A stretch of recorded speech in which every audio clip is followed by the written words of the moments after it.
lot of big companies are being sued for, having all these major artists' songs on their socials or their spots. Whatever access we give our clients for all their socials and their work that they're putting on YouTube, they're clear. Like, they're not going to get any claims, they're not going to have any issues.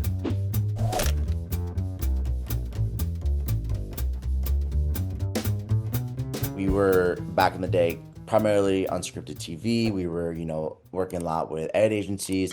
Now we do work a lot with creators. And to your point, dealing with a lot more like copyright issues and claims, and also just like kind of teaching a lot of people about that stuff as we kind of go into a world where a lot of big companies are being sued for, having, all these major artists songs on their socials or their spots, and kind of figuring out like different workarounds and going from there. The way that Slipstream works is, a lot of our library we own outright. We've either bought from different catalogs, we've created in-house for the last 15 to 20 years. Jingle Punks was around since I think 2007, 2008. So we've been like kind of making a lot of our own music to put in the library since then.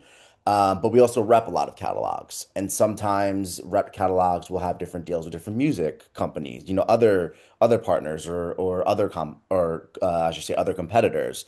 So sometimes, a company will use a track, it will go onto YouTube, and another library can be claiming it because they might have deals other places.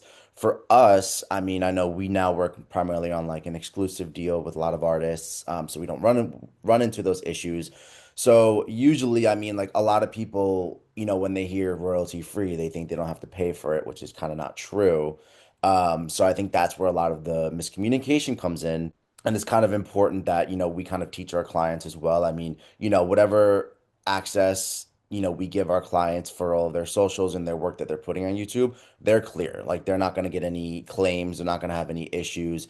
But we do deal with a lot of people if they have like a track of, from a different library, if they had to deal with them like before they had to deal with us, and we kind of help with that route as well. Try to like either replace it or get it cleared for them.